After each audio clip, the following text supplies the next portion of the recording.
Blog Talk Radio. Welcome to Girls Who Rock with Success, which is a digital media for entrepreneurial teens. We profile young entrepreneurs in business and lifestyle branding. To learn more, just go to our website at www.womenwhorockwithsuccess.com. Now let's go to the broadcast with our podcast host, Mrs. Diane Winbush.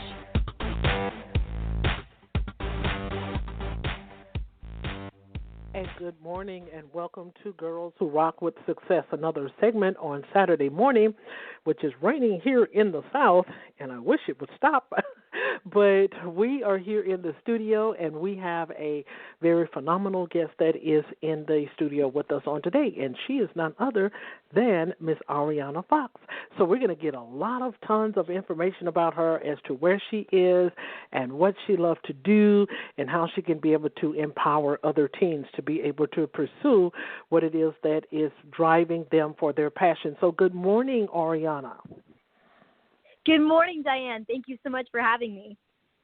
Perfect. So let's get started. So tell us a little bit about you as to, in regards to, how did you come about as wanting to be an entrepreneur, as to, a few little footsteps and footprints from when you were younger and which led you to where you are today.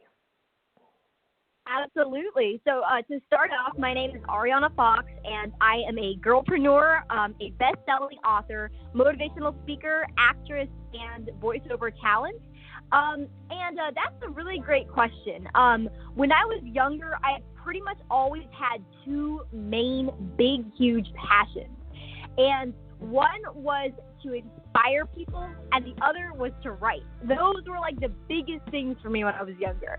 And and so as far as the entrepreneurial journey, that's kind of what the inspiring people was about. And when I was young, I always wanted to motivate people, and I always wanted to encourage them, but unfortunately, I didn't always know how, because I didn't always have the right places to be able to help others and such. And so I was thinking about this for years and years and years until one day in the morning, I woke up and my parents said, "You know what?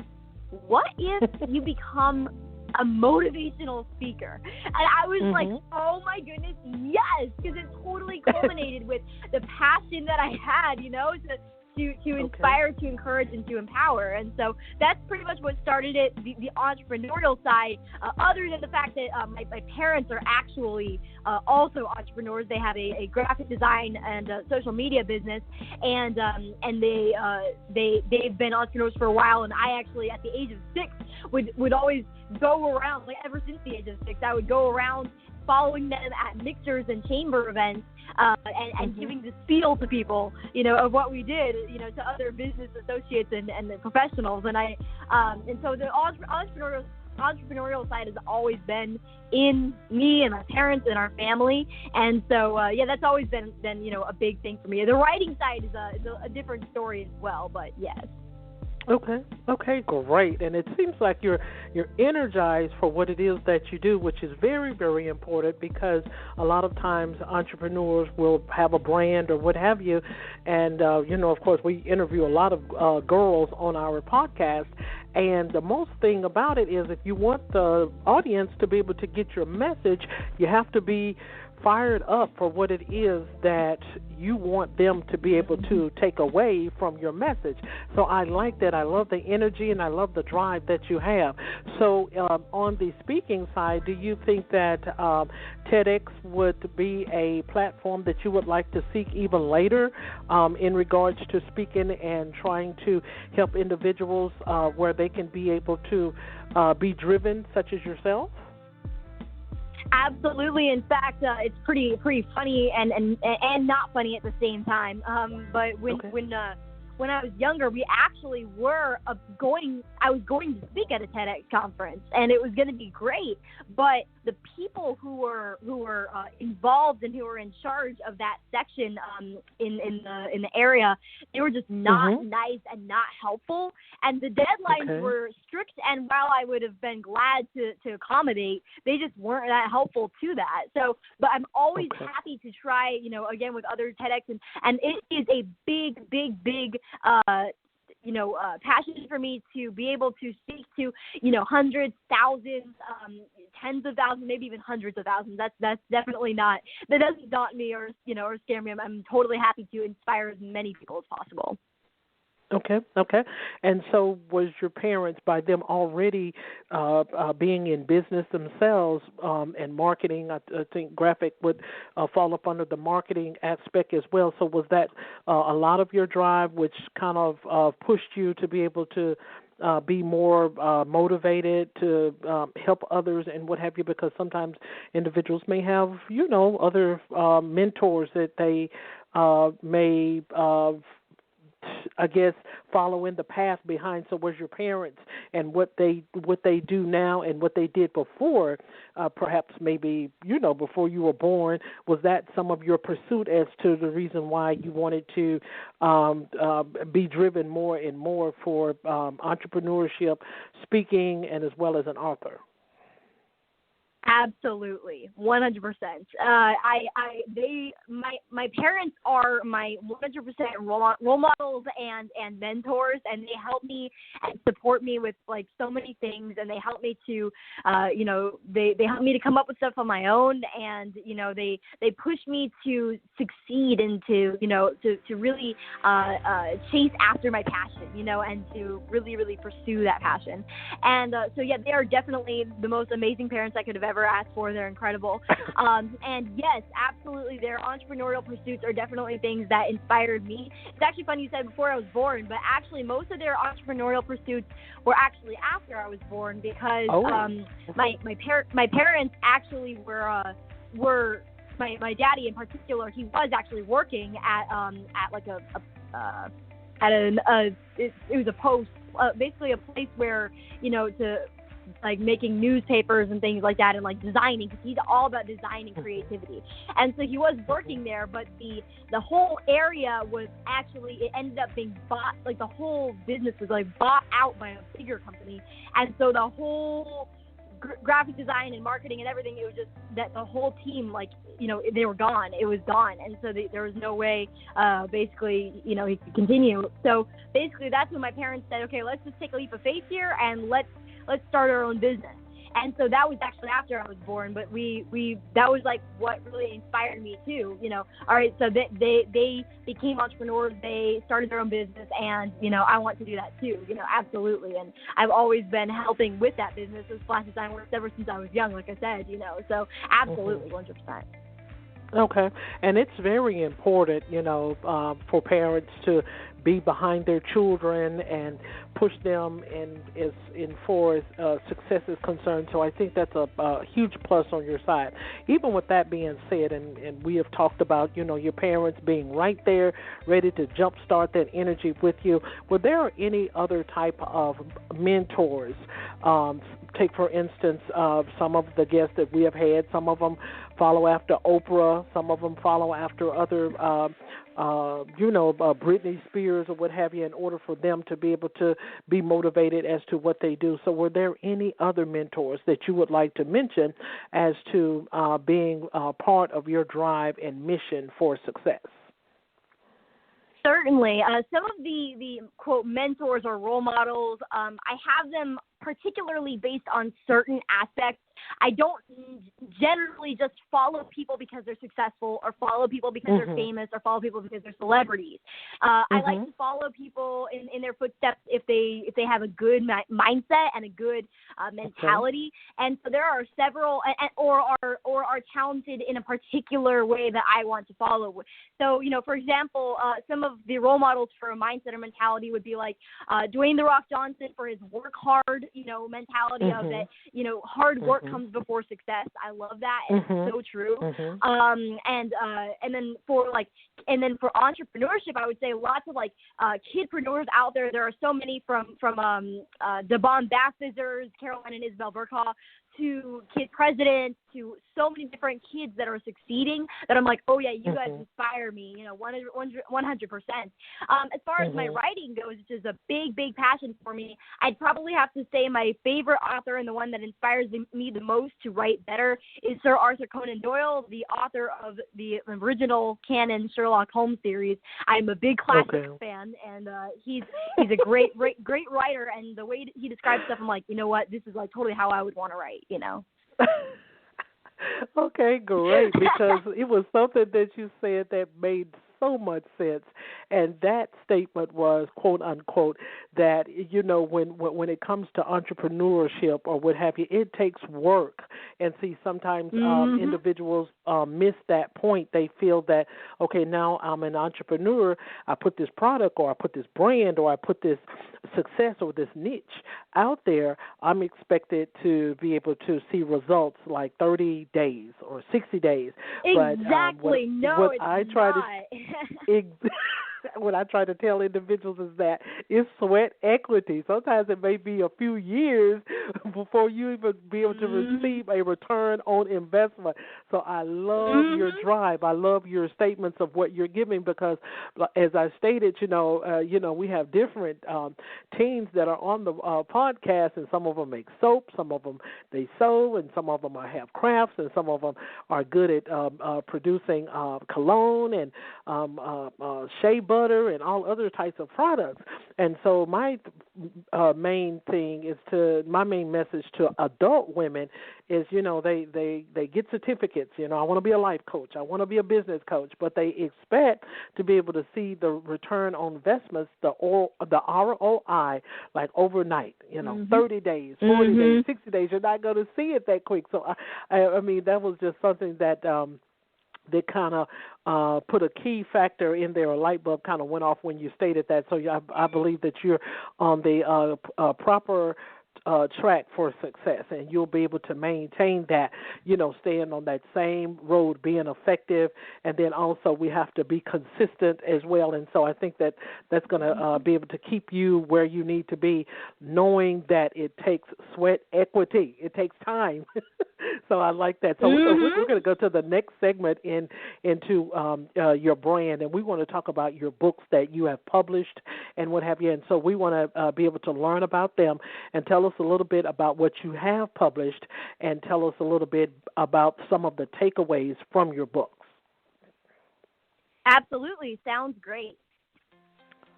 So the books that I have currently published right now, I am a double published author, and my first book is a children's book called The Princess Chronicles, which is all about these princesses that are learning kindness, friendship, forgiveness, trust, and teamwork, and honesty, and all those important qualities. And it shows that princesses, even princesses aren't perfect. Even princesses are human.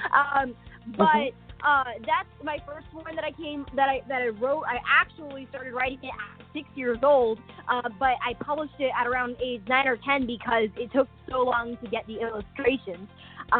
We had to find, an illustrator that was actually consistent and wouldn't just do a few pages and drop it, But then the next book that I wrote, and I'm super excited about this one, is False Awakening. This is my sci-fi novel for basically all ages. It's about a man who's in a dream within a dream within a dream. He joins the rebellion and fights against an evil tyrant to save the dream world and the real.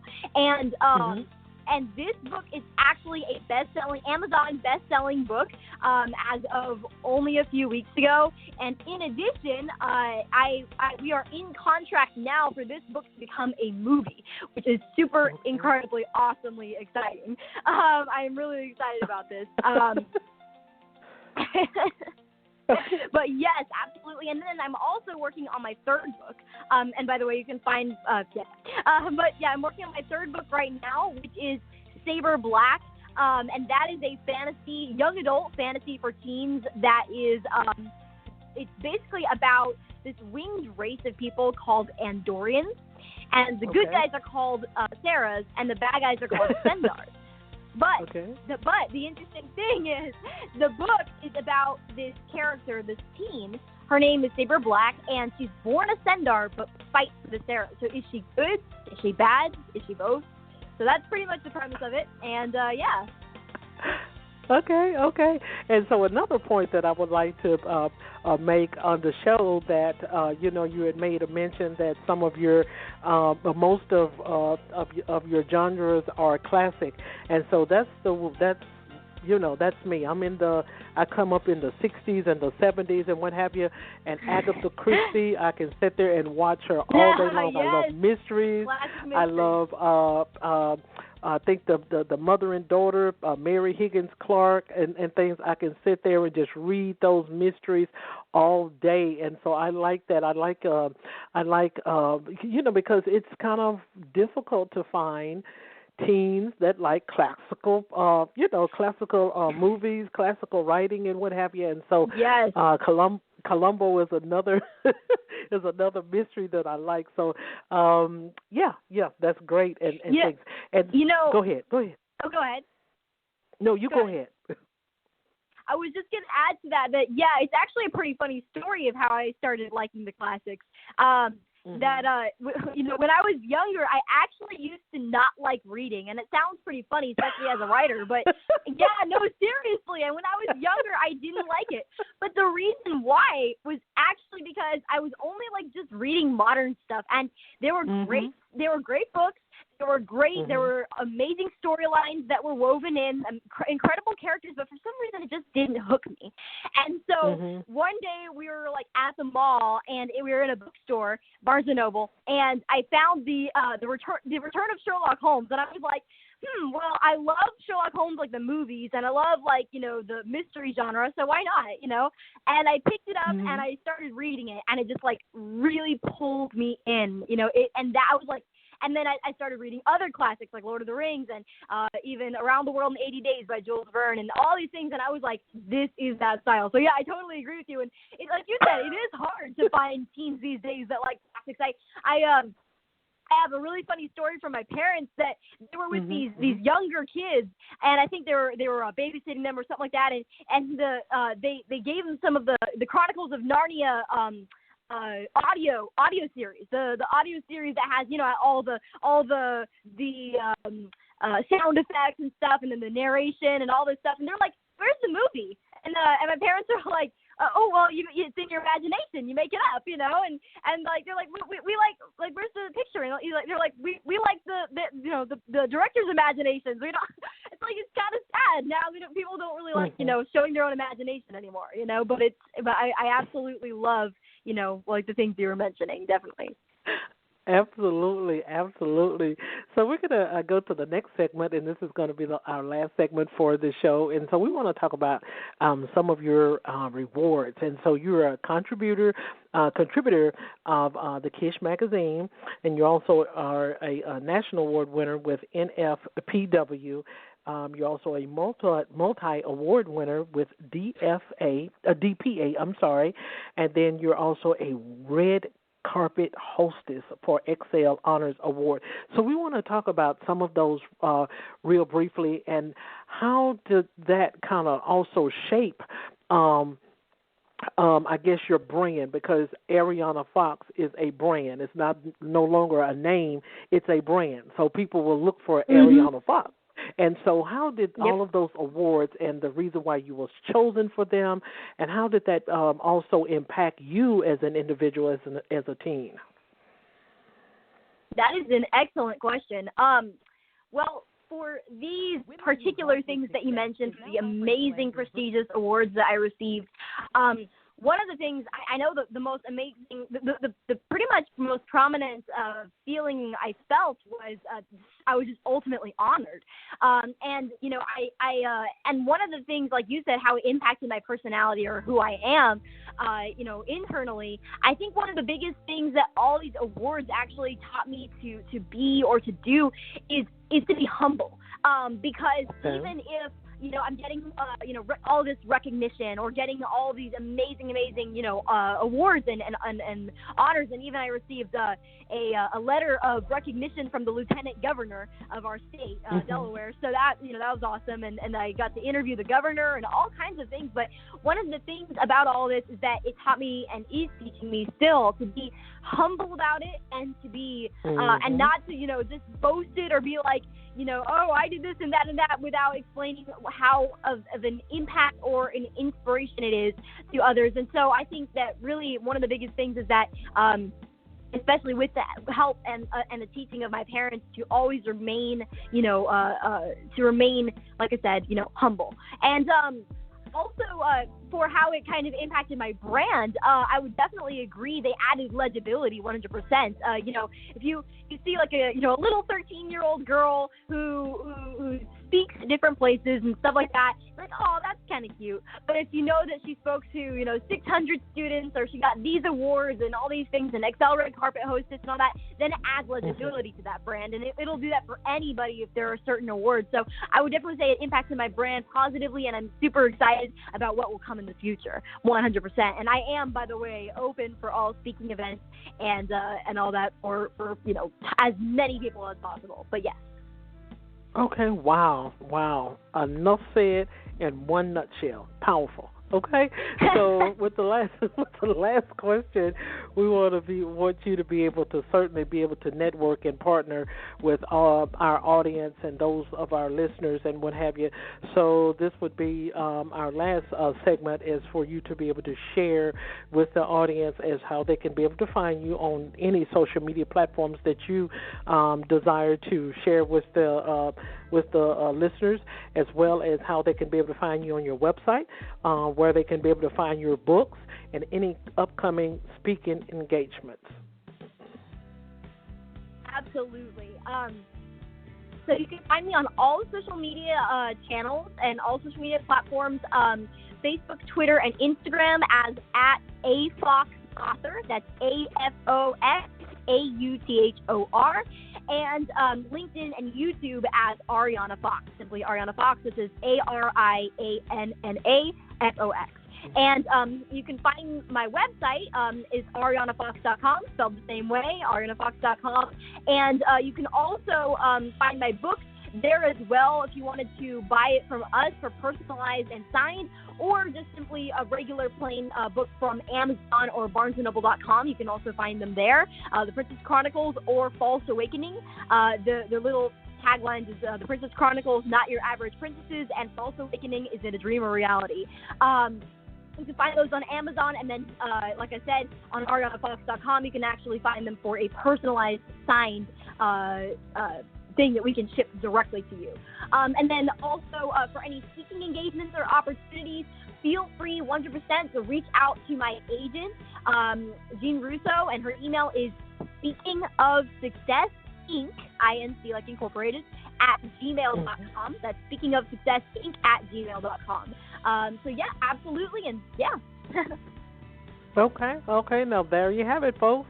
We have had an impeccable broadcast on the day with actress, voiceover, superb speaker, TEDx winner, award-winning. We have had an awesome time with you on today, and we thank you so much for being our guest. And so for our listeners, you can go to our website for all upcoming guests who will be on the show and any tips, tools, and resources at www.girlswhorockWithSuccess.com. So thank you again, Arianna, for being our guest on today. Thank you so much for having me. Okay, great. And you have a great day. Thanks, you too.